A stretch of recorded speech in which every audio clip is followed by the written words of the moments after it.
Section 15 basis of charge. Basis of charge section 15, यदि आपको याद हो पहले वाला जो चैप्टर मैंने पढ़ा था तब मैंने आपको बताया था कि इनकम या तो रिसिप्ट के आधार पे टैक्सेबल होती है या एक्चुअल के आधार पे टैक्सेबल होती है। फिर मैंने बताया था कि जब मैं आपको पांचों कैटेगरी पढ़ाऊंगा तब मैं आपको वन बाय वन बताता रहूंगा कि कौन सी इनकम कैसे टैक्सेबल होगी। सैलरी का तरीका अलग होगा, एचपी में अलग होगा, पीजीबीपी में अलग होगा, तो हर चैप्टर में अलग अलग होगा। तो अभी अपन सैलरी की बात कर रहे हैं कि फॉर एग्जाम्पल मैं जॉब करता हूँ, मैं नहीं करता, मैं तो बिजनेस करता हूँ समझने के लिए कि फॉर एग्जाम्पल मैं जॉब करता हूँ, मुझे अपने एम्प्लॉयर से क्या मिलती है, सैलरी मिलती है, और मेरा एम्प्लॉयर बहुत डॉट डॉट डॉट डॉट समझ में आ गया, बिल्कुल बेकार थर्ड क्लास आदमी। एम्प्लॉयर ने 4 महीने से मेरे को सैलरी दी नहीं, हर महीने सैलरी ड्यू हो जाती है, टैक्सेबल है या नहीं? टैक्सेबल है। ड्यू के आधार पे आपकी सैलरी टैक्स लग जाएगा, जैसे ड्यू हुई टैक्स पे कर दो। सर मिली नहीं मिली तो भैया जाओ कोर्ट में। सर कहा जाए? लेबर लोग क्यों पढ़ रहे हो? इसलिए तो पढ़ रहे हो, हमारी मांगे पूरी करो की बात। तो सिंपल सी बात है, आपको जो करना है करो, जो भी आपको लेवलों में दिया हुआ है, ठीक है ना। तो भैया वहां से आप सैलरी लेके आओ, आपको मिल जाएगी। हम नहीं जानते आपका सैलरी ड्यू हुआ, टैक्स दे दो। यार मिली नहीं, मिली तो मैं क्या करूं, दे दे बाबा, ड्यू के आधार पे टैक्स लग जाएगा। कभी कभी ऐसा होता है कि सैलरी ड्यू ही नहीं, एम्प्लॉय कुछ ज्यादा ही अच्छा है, 2 महीने की सैलरी एडवांस में दे दी था, एंजॉय, बढ़िया एम्प्लॉय तू। हाँ ऐसा हो सकता है। तो what is the concept, due और पेड, या पेड बोल दो एम्प्लॉयर के एंगल से, एम्प्लॉय के एंगल से आप बोलोगे तो पेड की जगह वर्ड यूज करोगे रिसीव्ड। तो ड्यू और रिसीव्ड व्हिचएवर इज अर्लियर, और एम्प्लॉयर के एंगल से आप बात कर रहे हो तो आप बोल रहे हो ड्यू और paid whichever is earlier. Due और पेड व्हिचएवर इज अर्लियर, यदि पहले ड्यू हो गई तो ड्यू के आधार पे टैक्स लग जाएगा, और यदि पहले पे कर दिया एम्प्लॉयर ने तो पे के आधार पे क्या हो जाएगा, टैक्सेबल हो जाएगा। तो what is the logic, section 15 due और पेड व्हिचएवर इज अर्लियर। आवाज नहीं आ रही, ड्यू और पेड, कॉमन सेंस। कुछ बच्चों के दिमाग में डाउट आ सकता है, सर एक बार ड्यू हुई, एक बार ड्यू हुई, आपने टैक्स दे दिया, आपकी सैलरी के अंदर इंक्लूड होगी, बाद में फ्यूचर के अंदर वो अमाउंट आपको रिसीव हुआ, पे हुआ, तो क्या तब वापस से इंक्लूड होगा? ये कॉमन सेंस वाली बात है। सुनो, अप्रैल मई जून जुलाई 4 महीने की मेरी सैलरी ड्यू हो गई थी, वो मेरे को सैलरी मिली नहीं रही थी, लेकिन मैंने क्या बोला, सैलरी मिले या ना मिले, सैलरी ड्यू के आधार पे एक बार टैक्स लग जाता है। तो अप्रैल की सैलरी पे भी टैक्स हो गया, मई पे भी हो गया, जून पे भी हो गया, जुलाई में भी हो गया। फॉर एग्जाम्पल फ्यूचर के अंदर क्या किया, अगस्त के अंदर अगस्त की सैलरी भी दे दी और पहले के 4 महीने की सैलरी भी दे दी, तो क्या वापस से इंक्लूड होगी? कॉमन सेंस वाली बात है।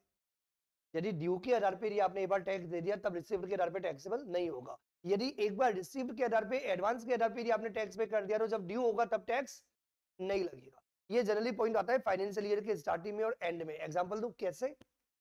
फॉर एग्जांपल आपने जनवरी में ही या फरवरी में या मार्च में, आपने मार्च की, अप्रैल की, मई की 3 महीने की सैलरी ले ली। क्या बोला मैंने? कौन सा मंथ? मार्च। ये मार्च का रीजन समझ में आया बेटा? क्योंकि अपना पूरा क्वेश्चन प्रीवियस ईयर के हिसाब से होता है। तो प्रीवियस ईयर का मतलब क्या होता है, 1 अप्रैल से लेके 31 मार्च। तो यदि मार्च में मार्च की सैलरी भी ले ली और आने वाले 2 महीने की भी सैलरी उठा ली, तो गवर्नमेंट क्या बोलती है कि 2 महीने की जो आपने एडवांस सैलरी ली उस पर अभी टैक्स है। कौन से वाले में? अभी वाले प्रीवियस ईयर में। फिर जब फ्यूचर के अंदर ड्यू होगी अप्रैल मई की सैलरी, तब टैक्स नहीं देना पड़ेगा क्योंकि टैक्सेबल ऑलरेडी हो चुकी है। Common sense. I think clear to everyone. बहुत ही इजी है कंसेप्ट। वैसे भी मैंने बार बार रिपीट करता रहता हूँ, इनकम टैक्स से इजी आपको कभी कोई सब्जेक्ट दिखेगा नहीं और कभी कोई सब्जेक्ट है नहीं। आई लव इनकम टैक्स, बड़ा मजा आता है पढ़ने में। यस, जल्दी से कंप्लीट कर दूं। Charging section, salary is taxable, सबको मिल गया? मैं कहां पे पढ़ रहा हूं बेटा एवरीवन? चार्जिंग सेक्शन मतलब chargeability, salary taxable on due और paid basis whichever is earlier, that is if it is due it is included in the salary, चाहे वो पे हो या ना हो, और यदि वो पे हो गया चाहे ड्यू हो या ना हो तो भी टैक्सेबल। समझ में आ गया? ड्यू और paid whichever is earlier. It is only logical to note that if it has already been taxable on due basis, यदि एक बार ड्यू के आधार पर टैक्स हो गया तो रिसिप्ट और पेड के आधार पर टैक्सेबल नहीं होगा, और यदि एक बार पेड के आधार पर टैक्सेबल हो गया तो फिर जब ड्यू होगा तब टैक्सेबल नहीं होगा। ये यहाँ पे ऐसे दे रखा है point number 1, salary become due during the previous year 24-25 whether paid during the same year और नॉट। यदि प्रीवियस ईयर 24-25 में रिसीव्ड हो या ना हो, लेकिन यदि 24-25 में ड्यू हो गई तो 24-25 में क्या होगी, टैक्सेबल होगी। Done. Salary is received during the previous year 24-25 whether it becomes due in a subsequent year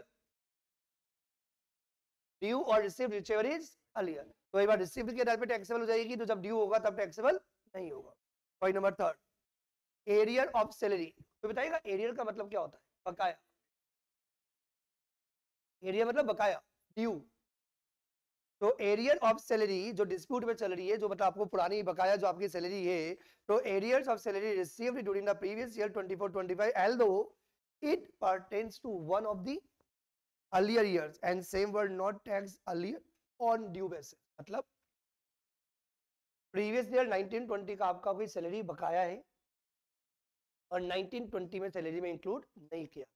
अब 24-25 में वो अमाउंट रिसीव्ड हो गया क्योंकि कोर्ट में आप जीत गए या कैसे भी आपको मिला, एरियर और सैलरी आपको रिसीव्ड हो गया। तो वो एरियर और सैलरी कौन से ईयर में टैक्सेबल होगा? 24-25 में। लॉजिक क्या है कि ड्यू के आधार पे टैक्सेबल नहीं था इसलिए।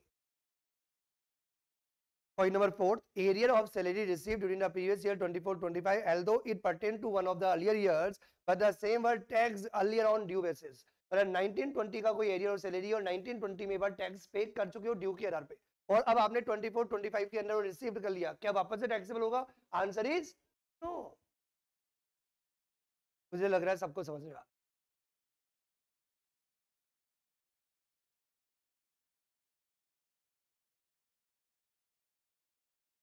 यहाँ पे अकाउंटिंग मेथड का कोई लेना देना ही नहीं है, क्योंकि एम्प्लॉई के एंगल से आप बात कर रहे हो, तो अकाउंटिंग मेथड क्या है, यूज किया क्या नहीं किया मतलब नहीं है। सेक्शन 15 में क्लियरली दे रखा है कि आपका accounting method does not matter कि आप क्या कंसीडर करते हो, ड्यू और पेड व्हिचएवर इज अर्लियर। एक एक क्राइटेरिया क्या बेटा? ड्यू और paid whichever is earlier, due और पेड व्हिचएवर इज अर्लियर। समझ में आ रही बात एवरीवन? ये कंसेप्ट रिपीट हो रहा है, ये अपने पहले पढ़ा था सेक्शन 9 में, यदि आपको याद हो। ये बताएगा सेक्शन 9 क्या था? इनकम डीम्ड टू एक्रू और अराइज इन इंडिया। ये पहले वाले चैप्टर में अपने पढ़ा था, ये आपको याद आ रहा हो कि income deem to arise in India. तो आपको मैंने उस समय बताया था कि कोई भी income deem to arise in India मानी जाती है सैलरी के अंदर। सैलरी के अंदर कैसे टैक्सेबल होती है? उस प्लेस में टैक्सेबल होती है जहां पे आप सर्विसेज रेंडर करते हो, सर्विसेज प्रोवाइड करते हो। याद है मैंने बताया था? जैसे आपने सर्विसेज प्रोवाइड की अमेरिका के अंदर, तो क्या होना जाएगा? If the services are rendered in America it's income deem to arise in America. चाहे एम्प्लॉयर इंडियन हो, उससे कोई फर्क नहीं पड़ता, आपको ही देखना पड़ता है कि आपने सर्विसेज कहाँ रेंडर की है। याद आया? बताया था मैंने ये वाली पॉइंट, इसे मैंने लिख दिया रिपीटेशन, बताने की जरूरत है बेटा। Income under the higher salaries is deemed to accrue और arise at the place where the services is rendered. मैं कीवर्ड्स को आपको अंडरलाइन भी कर देता हूँ, यदि आपको नोट्स बनाने हो तो इन्हीं पॉइंट्स पे आपको नोट्स बनाने हैं, ये बात याद रखनी।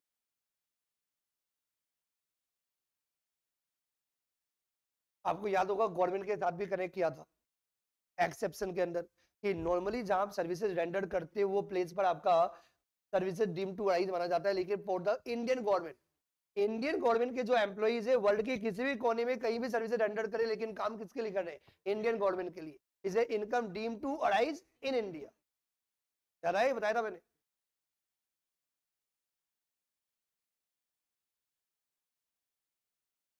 इसे पहला point. Case number 1, Indian citizen. कौन बेटा? आवाज नहीं आ रही, कौन? यदि आप इंडियन सिटीजन और इंडियन गवर्नमेंट के एम्प्लॉई हो, तो फिर आप सर्विसेज इंडिया में रेंडर करो या सर्विसेज कहीं भी रेंडर करो, services deem to arise in India taxable. Yes और नो? ये बताया था मैंने। चाहे आप रेजिडेंट हो चाहे आप नॉन रेजिडेंट हो, उससे कोई इफेक्ट नहीं पड़ता, क्योंकि income deem to arise in India. कैसे माना गया income deem to arise in India? क्योंकि आप क्या हो? गवर्नमेंट के एम्प्लॉई। आप इंडियन गवर्नमेंट के लिए आप एम्प्लॉई हो, तो आप क्या माने जाओगे? आप वर्ल्ड के किसी भी कोने में कहीं भी सर्विस रेंडर करो, उससे कोई इफेक्ट नहीं पड़ता। Income deemed to arise in India, इसका मतलब सब लोगों के लिए इनकम इंडिया में टैक्सेबल, लेकिन नॉन रेजिडेंट। कौन बेटा? नॉन रेजिडेंट है लेकिन not covered by the point number 1, मतलब इंडियन सिटीजन नहीं है। कौन नहीं है? आवाज नहीं आ रही। और यदि इंडियन सिटीजन नहीं है और वो क्या है? वो इज एम्प्लॉयर। एम्प्लॉयर कौन है? कोई भी, इंडियन गवर्नमेंट नहीं है। इंडियन गवर्नमेंट नहीं है, कोई और है। तो इंडियन गवर्नमेंट के अलावा यदि आपका कोई भी एम्प्लॉयर है और कोई भी पर्सन यदि सर्विसेज यदि इंडिया के बारे यदि प्रोवाइड करता है, तो उसको आप क्या बोलोगे? Income deemed to arise outside India, मतलब उसको बोलते हैं फॉरेन इनकम। और आप कौन हो? एक तो इनकम फॉरेन इनकम है और ऊपर से आप नॉन रेजिडेंट हो, तो ये इनकम इंडिया में टैक्सेबल नहीं है। ये क्लियर है everyone? Point number 3, resident and ordinary resident, employer कौन है? एनी। कौन है? एनी मतलब इंडियन गवर्नमेंट नहीं, इंडियन गवर्नमेंट का तो पहले ही आ गया। तो इंडियन गवर्नमेंट के अलावा यदि कोई और एम्प्लॉयर है और आप रेजिडेंट हो और आप सर्विसेज का रेंडर करते हो, कहीं भी सर्विस रेंडर करो, यदि आपने इंडिया में सर्विस रेंडर की तो इंडियन इनकम, और यदि आपने सर्विस इंडिया के बाहर रेंडर की तो फॉरेन इनकम। तो चाहिए इंडियन इनकम हो चाहिए फॉरेन इनकम, ये टैक्सेबल है। क्यों? क्योंकि आप ऑर्डिनरी रेजिडेंट। समझ में आ गई पर बेटा?